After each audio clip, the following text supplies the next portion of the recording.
जो तो अमीर है और वो टैक्स नेट में है, अपनी इमारत के मुताबिक और अपनी आमदन के मुताबिक वो टैक्सेस भी उसी मद में ज़्यादा दे रहा है। यानी अगर आप कहें कि मोटरवेज कैसे बन रही हैं या हाईवेज कैसे बन रही हैं, तो हम कहते हैं कि भाई टैक्सेस से बन रही हैं। तो ये उम्रा के ही टैक्सेस आ रहे हैं या अमीर लोगों के ही टैक्सेस आ रहे हैं जिनसे ये चीज़ें हो रही हैं। 25% अमीर लोग हैं जो टैक्स नेट में हैं, और जो बाकी 75% उन अमीरों का बर्डन भी उनके ऊपर है जो टैक्स नेट में नहीं है। तो इसलिए ये प्रॉब्लम है यहाँ पर, इसको देखना होगा पहले।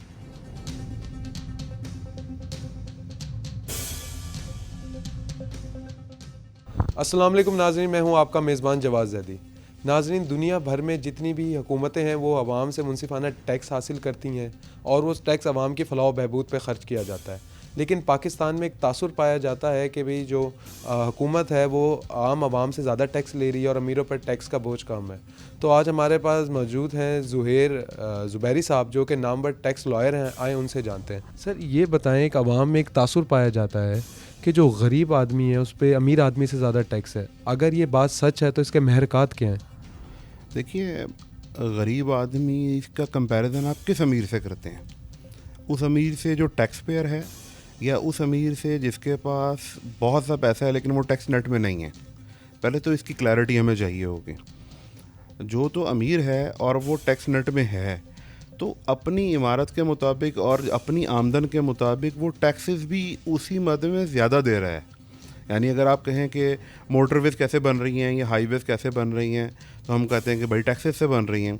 तो ये उम्रा के ही टैक्सेस आ रहे हैं या अमीर लोगों के ही टैक्सेस आ रहे हैं जिनसे ये चीज़ें हो रही हैं। गरीब के टैक्सेस से आप इतनी ज़्यादा एवोल्यूशन नहीं लेकर आ सकते। तो हमें पहले ये कैटेगराइज करना होगा कि हम अमीर को किस कैटेगरी वाले अमीर में लेते हैं। वो पैसा जिसने हलाल तरीके से कमाया, या हलाल भी ना कहा जाए, जिसने बिजनेसमैन के तौर पे कमाया और उस पर प्रॉपर टैक्सेस दिए, वो वाला अमीर, या वो बंदा जिसने बहुत सा पैसा कमाया और उसमें 1 रुपया भी टैक्स नहीं दिया गया। तो इसकी पहले क्लैरिफिकेशन हमें चाहिए होगी सर, तभी हम इसका मुआवजा कर सकेंगे कि अमीर और गरीब पर बर्डन कहाँ पर ज़्यादा है। तो वो कितने परसेंट अमीर हैं कि जो टैक्स दे रहे हैं अपनी आमदन पर? कितने परसेंट अमीर वो हैं जो कि नहीं टैक्स दे रहे? सर देखिए, हम तो सिर्फ एक रफ़ आइडिया ले सकते हैं। एक्चुअल इसके जितने भी आदाद व शुमार हैं, या तो हमारे बैंक्स इस पे बेहतरीन डिसीजन ले सकते हैं, या हमारे एजेंसीज इस पर डिसीजन ले सकती हैं। वो एजेंसीज जो इन चीज़ों को कंट्रोल करती हैं, like federal board of revenue या दूसरे इदारे। हमें देखना प्रॉब्लम कहाँ आती है। प्रॉब्लम अभी इस वक्त जो बज़ाहिर, अगर हम थोड़ा सा काम, यानी सिर्फ हम कयास राय से भी काम लें, तो ऐसा लगता है कि जैसे 25% अमीर लोग हैं जो टैक्स नेट में हैं, और जो बाकी 75% उन अमीरों का बर्डन भी उनके ऊपर है जो टैक्स नेट में नहीं है। तो इसलिए ये प्रॉब्लम है यहाँ पर, इसको देखना होगा पहले। अच्छा, पाकिस्तान में हमने जैसे आपने बताया कि आवाम को ये नहीं पता कि इनडायरेक्ट और डायरेक्ट टैक्सेस क्या होते हैं। ज़रा इनको आसान लफ्ज़ों में आम आवाम के समझाने के लिए भी इनडायरेक्ट टैक्सेस क्या हैं और डायरेक्ट टैक्सेस क्या हैं?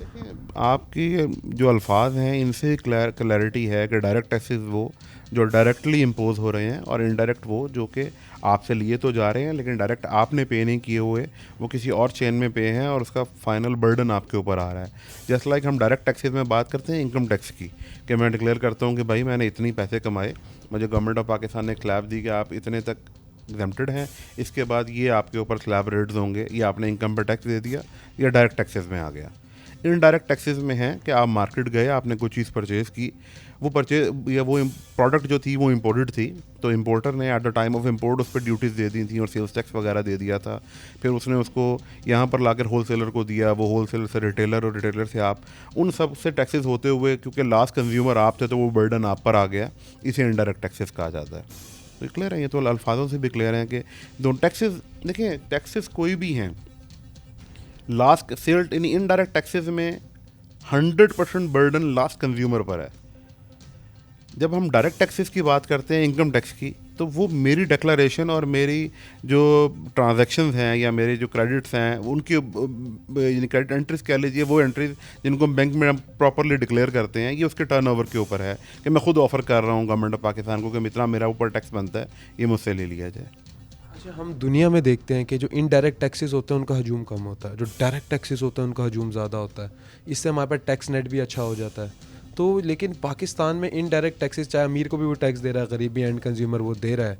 तो ऐसे क्या हम इकदाम उठा सकते हैं कि भाई डायरेक्ट टैक्सेस का इकदाम ज़्यादा हो जाए और इनडायरेक्ट टैक्सेस में, क्योंकि इससे गरीब आवाम की जो कम आमदन वाला बंदा है उसको आसानी रिलीफ मिल जाता है। देखिए भाई, सबसे पहले तो ये देखिए कि जो हमने बात किया कि पूरी दुनिया में डायरेक्ट टैक्सेस का बर्डन या इनडायरेक्ट टैक्सेस का बर्डन, हमारा मुल्क चलाने के लिए हम लोग इन्हिसार कर रहे होते हैं तकरीबन 70% इम्पोर्ट पर, क्योंकि मैन्युफैक्चरिंग अवेलेबल नहीं है उस लेवल के ऊपर। हमें गाड़ी भी रखनी हो तो हम इम्पोर्टेड लेते हैं, लोकल भी ले लें तो उस लोकल मेड कार के अंदर 75% इम्पोर्टेड प्रोडक्ट्स होती हैं। तो हमारा तो जो ज़्यादातर रेवेन्यू जनरेट हो रहा है फेडरल बोर्ड ऑफ रेवेन्यू को, वो इनडायरेक्ट टैक्सेस से हो रहा है, इंपोर्ट ड्यूटीज़ के थ्रू, सेल्स टैक्स के थ्रू और इन चीज़ों के थ्रू।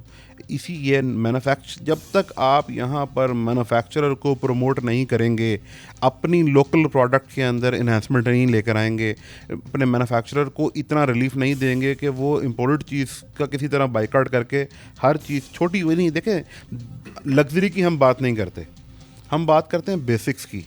अगर एक बंदा गाड़ी उसको चाहिए, और हम नहीं कहते कि उसको कोई हाई क्लास गाड़ी चाहिए, अगर वो नॉर्मल कार चाहिए तो उस कार की मैन्युफैक्चरिंग यहाँ हो तो 100% यहाँ हो। सिर्फ दिखावे के लिए फैक्ट्री यहाँ ना हो कि असेंबली यहाँ हो रही है और उसके 90% प्रोडक्ट इंपोर्ट होके आ रही है। तब आप कह सकते हैं कि आप डायरेक्ट टैक्सेस में आप दिखाएंगे अपनी इनकम के ऊपर टैक्सेस, और इनडायरेक्ट टैक्सेस को आप शॉर्ट डाउन कर सकेंगे। यहाँ पर तो एक्सपोर्ट करने के लिए भी हम इंपोर्ट करते हैं, तो ये प्रॉब्लम रहेगी डायरेक्ट और इनडायरेक्ट की।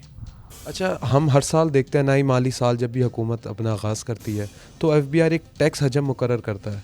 तो आपको लगता है कि वो पूरा हो जाता है, जो वो हुकूमत रखती है उसको तो मुकम्मल करने में कामयाब हो जाती है? सर, हर साल करती है तो वो नया गोल वहाँ पे सेट करती है ना कि अब अगली दफ़ा इतना चाहिए।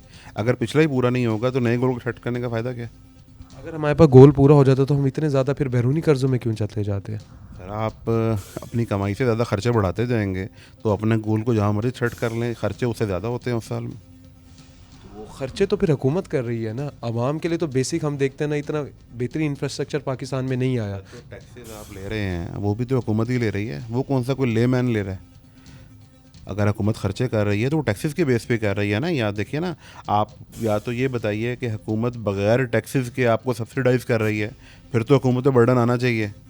जब हुकूमत खर्चे भी उन्हीं पैसों में से कर रही है और खर्चे मुस्तकिल बढ़ रहे हैं, डॉलर फ्लक्चुएशन तो सिर्फ एक उसका एक पार्ट है कि खर्चे बढ़ने का, उसके अलावा बहुत से खर्चे, यानी हमारी अपनी लग्जरीज ख़त्म नहीं हो रही। हम लोगों को तो कह रहे हैं बड़ी गाड़ियाँ ना रखें, हाइब्रिड पे शिफ्ट कर दें, हाइब्रिड ना रखें, इलेक्ट्रिक कार्स पे शिफ्ट कर दें। हाँ, आज भी हमारे जो कॉन्वॉयस चलते हैं, उन कॉन्वॉयस के अंदर जो पेट्रोल यूज़ होता है भाई, वो वही पेट्रोल है जो आप ही के और मेरे दिए हुए टैक्सेस से लिया जाता है। तो शराफिया की अपनी जो लग्जरी है उसको खुश करने के लिए हम बैरूनी कर्जे और टैक्सेस में इजाफे का हजम आवाम पे आ रहा है। एक हद तक कहा जा सकता है। अच्छा, अपना ये वर्ल्ड बैंक ने कहा है कि तनख्वाहदार और गैर तनख्वाहदार तबका जो है उनके टैक्सेस बराबर कर दिए जाए। अच्छा, इसमें एक सवाल और ऐड करना चाहूँगा कि जो हमारा ज़ाती इनकम टैक्स है हम उसको प्रोग्रेसिव लेवल तक क्यों नहीं लेके जा पाते? आपके पहले सवाल का तो जवाब भाई ये है कि तनख्वाहदार और गैर तनख्वाहदार का जो अभी एग्जाम्पशन रेट था वो तो बराबर आ गया, दोनों के लिए सेम कर दिया गया अदर देन कंपनीज। लेकिन स्लैब रेट्स का कुछ फ़र्क है। जो आपने बात की कि प्रोग्रेसिव, इससे क्या मुराद है आपकी? आप क्या सोचते हैं कि जो टैक्सेस आए हैं उससे क्या होना चाहिए? मैं ज़ाती इनकम टैक्स है, मैं मेरे जो कई लोगों को हम ज़ाती इनकम टैक्स देते हैं, प्रोग्रेसिव लेवल पे नहीं आ रहा होता हमारे पास उस तरह। हम इसको एलिब्रेट इस तरह कर लें कि भाई मैंने ज़ाती इनकम टैक्स दे दिया, मुझे वो सहूलतें नहीं मिल रही, मैं टैक्स भी दे रहा हूँ। अब हेल्थ केयर सिस्टम भी हम दोबारा इसको स्टाइपेंड फिक्स कर सकते हैं। मेरा हेल्थ सिस्टम मुझे उस तरह नहीं मिल रहा ज़ाती टैक्स भरने के बाद, मैं ट्रांसपोर्टेशन की सहूलतें उस तरह नहीं मिल रही टैक्स देने के बाद। तो हम इसको किस तरह कवर अप कर सकते हैं? जिस तरह आपने कहा कि भाई अशराफिया की नहीं पूरी हो रही, तो आवाम में ऐसे कि बुनियादी हम ऐसे क्या होना चाहिए कि आवाम को भी फ़वाइद आने चाहिए इसके? मैंने अभी अशराफिया इसलिए कहा कि आपने मुझसे सवाल की शुरुआत की थी कि अमीर और गरीब के ऊपर बर्डन टैक्स का, ये गरीब पर टैक्स का बर्डन ज़्यादा है और अमीर पे कम है। देखिए, हमारे मुल्क में एक सबसे बड़ी जो प्रॉब्लम इस वक्त है वो एक ये है कि अगर आप दूसरे ममालिक में जाते हैं तो दूसरे ममालिक में जो भी चीज़ मैं अपने लिए लेता हूँ, चाहे वो घर है, वो गाड़ी है या मेरी कंज्यूमेबल आइटम्स हैं, वो मैं सिर्फ अपने लिए लेता हूँ। ख़ास कर ये जो दो, नहीं अगर हम बात पाकिस्तान की करें, यानी अभी हम नहीं, अगर मैं चाहता था कि हम पड़ोसी मुल्क से भी कंपैरिजन करें, इन यानी हमारा ये एक है, हम लोग अपनी चीज़ें ख़रीदते हैं दूसरों को दिखाने के लिए। मैं गाड़ी इसलिए बड़ी नहीं लेता कि मुझे लग्जरी चाहिए या मैं अफोर्ड कर सकता हूँ या नहीं, मुझे इसलिए बड़ी गाड़ी लेनी है कि मेरा दोस्त बड़ी गाड़ी पे आता है, मैं जिस क्लास में जाके बैठता हूँ वो बड़ी गाड़ी पे आते हैं, मुझे इसलिए गाड़ी चाहिए। तो बिला वजह के जो खर्चे बढ़ा लेते हैं हम, उसकी वजह से प्रोग्रेसिव लेवल पे नहीं आ पाते हम। हम लोगों की इनकम लिमिटेड होती है। एक बैंकर है और उसे पता है कि मुझे 1.5 से पौने 2 करोड़ रुपए लोन मिल सकता है घर बनाने के लिए, तो वो 2 करोड़ रुपए का लोन लेकर किसी ऐसी सोसाइटी में घर नहीं लेगा जहाँ पे उसको 10 मरले या 15 मरले का घर मिल जाए। वो कहेगा नहीं नहीं नहीं, मेरा जो कंट्री मैनेजर है या जो मेरा सिटी मैनेजर है वो फलानी सोसाइटी में रहता है, वहाँ मुझे इतने पैसों में 5 मरले का प्लॉट मिल जाएगा, तो मैं वो ले लेता हूँ, ज़्यादा बेहतर है, ताकि मुझे पता लगे मैं उसकी कंपैरिजन पे हूँ। जबकि मेरी लाइफ फ्लैट में अच्छी गुजर सकती है, मेरी लाइफ छोटे घर में अच्छी गुजर सकती है, मेरी लाइफ एक गाड़ी से अच्छी गुजर सकती है, तो क्यों नहीं होना चाहिए भाई। हाँ, मेरी सोर्स बढ़ जाए, मेरी आमदन बढ़ जाए, मैं अपने खर्चे बढ़ा लूँ, समझ आती है, लेकिन बिला वजह किसी को देखकर अपना मुंह लाल करने के लिए फिर नुकसान करना पड़ता है अपना। तो पाकिस्तानी अवाम में ये काफ़ी हद तक बात आती जा रही है। 100% है, यानी खाली अशराफिया में नहीं है भाई। जिनको आपने अभी जिन लफ्ज़ों में आप जिनको गरीब कह रहे हैं उनमें ज़्यादा है। हमारे यहाँ मोबाइल एक आम मिसाल है कि मैं मोबाइल जब काम चल सकता है मेरा 20,000, 25,000, 30,000, 35,000, 40,000 वाले मोबाइल से, लेकिन मेरी सोच क्या है कि यार आईफोन लेना है यार, नया आ गया फ़ौरन लेना है, जैसे मर्ज़ी लेना है, बस लेना है। तो भाई जब ये इस तरह के बर्डन मैं खुद अपने पे डालूंगा तो शराफियों को कितनी मर्जी गालियाँ देता हूँ, फ़र्क नहीं पड़ेगा उससे। पहले मुझे अपने आप को कंट्रोल करना पड़ेगा। और हाँ, ताली दोनों हाथों से भाई बचती है। अगर हम थोड़ी देर के लिए मान लेते हैं कि जो हमारा अमीर तबका है वो 100% इनकम टैक्स देने लग पड़े, तो उसके अंदर जो एक खौफ है उसे गवर्नमेंट को हेल्प आउट करना पड़ेगा उसको ख़त्म करने के लिए, कि अगर तुम 100% डिक्लेयर कर देते हो तो हम तुम्हें गारंटी देते हैं कि तुम्हें दोबारा कोई डिस्टर्ब नहीं करेगा। बहुत से लोग हैं जो पैसा कमा रहे हैं और ख़र्च भी रहे हैं, और वो किसी ना किसी हेड में टैक्सेस दे भी रहे हैं अपने ख़र्चों पे, लेकिन उनकी इनकम क्योंकि डिक्लेयर नहीं है, इसलिए एक बहुत बड़ा जो एक पीस बंच है वो टैक्स का हम स्पॉइल कर देते हैं हर साल। उसके लिए एक दफ़ा फील्ड में आना पड़ेगा ऑफिसर्स को। और जो लोग टैक्स नेट में हैं, देखें फिर वही बात, जो लोग टैक्स नेट में हैं और पहले टैक्स ऑफर कर रहे हैं, थोड़ा कर रहे हैं या ज़्यादा कर रहे हैं, वो गवर्नमेंट के साथ चल रहे हैं। हमें तो उन पे काम करना है जो नेट में ही नहीं है। हम काम किन पे करते हैं कि हम एक हदफ मुकर्रर करते हैं कि इस दफ़ा इतने बिलियन का हदफ है, और उन लोगों को निचोड़ते हैं जो पहले कुछ ना कुछ टैक्स दे रहे हैं। जो पहले आज़ाद घूम रहा है वो बाद में भी आज़ाद है। तो भाई उन लोगों को पहले नेट में ले आएँ। जब आप जो 100% बर्डन उन लोगों पर डाल रहे हैं जो पहले टैक्स दे रहे हैं, जब आप नया नेट क्रिएट करेंगे तो उसमें आने वाली मछलियों से जो आप टैक्स लेंगे, हो सकता है इन पे पड़ने वाला 100% बर्डन 75% शिफ्ट कर दे और 25 इन पे रह जाए, तो ये लोग इन लोगों को ऑटोमेटिकली रिलीफ दे देंगे आप 75% का। ये करना पड़ेगा भाई, टैक्स नेट बढ़ाना पड़ेगा, ब्रॉडनिंग करनी पड़ेगी। जी नाज़रीन, जैसा कि आपने जाना कि इनका कहना है कि पाकिस्तान में सिर्फ 2% नहीं 100% लोग टैक्स देते हैं, और अगर हम चाहते हैं कि हमारा टैक्स नेट अच्छा हो तो ऑफिसर्स को जाना होगा, फील्ड में काम करना होगा, और बकाया जो 75% है उनको भी हमें टैक्स नेट में लाना होगा, जो अमीर 75% है। इसी के साथ अपने मेज़बान को दें इजाज़त, मिलते हैं एक नए प्रोग्राम के साथ, तब तक के लिए अल्लाह निगहबान।